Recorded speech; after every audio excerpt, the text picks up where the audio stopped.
Hey guys, Mike here down at RC Corner. This showed up on my door. Really been looking forward to this. Got an unboxing, of course, as you can see. The box says JJRC Shuttle X1. All the quadcopters you've seen pretty much on my channel have all had brushed motors, and this is my first quadcopter with brushless motors. So people still call this toy grade, but this is pretty serious stuff. It's got lots of power. Just show you the other side of the box here. It also comes in green, but this side also has a little more detail here. 2-cell, 13 milliamp hour battery for 15-minute flight times, and it's got 2280 kV brushless motors in it. So this sucker, it's got some pop in it, so pretty cool. Just for get this out, I'll show you. I got this from Banggood. They sent it in the mail, of course. It had a real good coupon code sprung on it. This model's been around for a little bit, but hey, it's new to me, so I have my eye on it, looking for getting a brushless quadcopter. This is one I would decide on and use that coupon code. Anyways, little external box damage, but nothing was damaged inside. It was well packaged, so let's get the box out of here and see what all came inside. Okay, here we go. We're back, and I got a bunch of stuff here. I'll just show you. First on hand, it came with a European style 220 volt charger. Charges off the balance lead. Free of charge. GearBest threw in a converter for North American style, so that's pretty cool. I have a lot of chargers, so it doesn't mean much to me.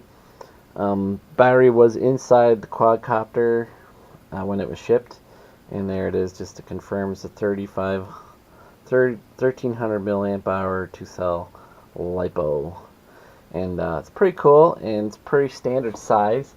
I also have other LiPos from the JJRC Tarantula X6.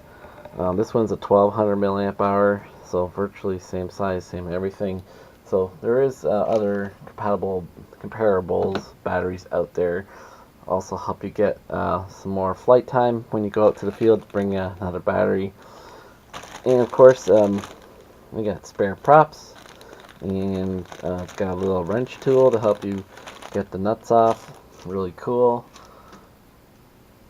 In here you have the landing gear, and you have the prop guards, and the screws are all in there in another Ziploc bag. And of course, we have a pretty simple screwdriver to help you execute those tasks if you want to put those on. Move on to the radio here. Now this radio is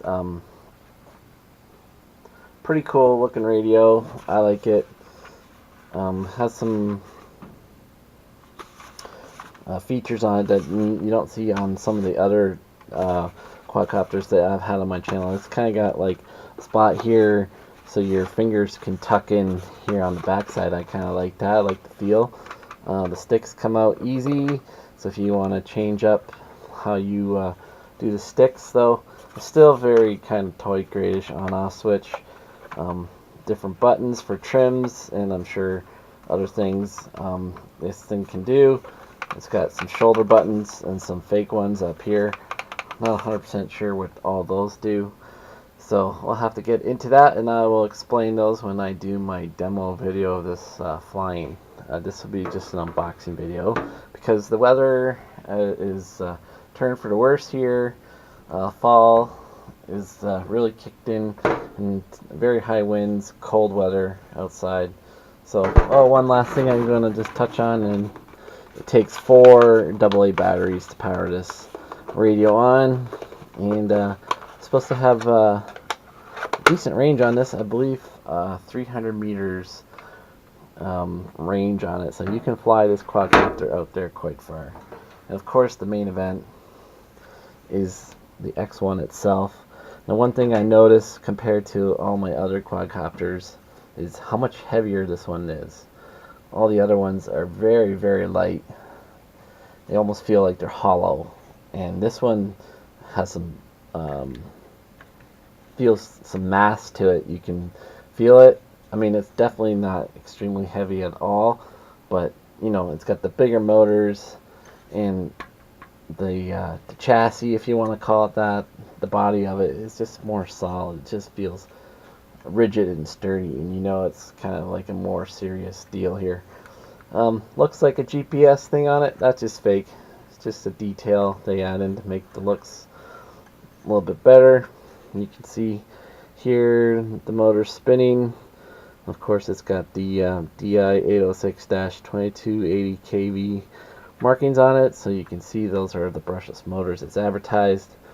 I really like the look of it. It's kind of cool scheme on it. You know, maybe looks a little Transformers or something like that. I don't know. Talk about the battery here. Plenty of room in the tray. JST style plug, of course. Underneath we got some LEDs going here, so maybe we'll just pop it in and see what it looks like with the battery plugged in.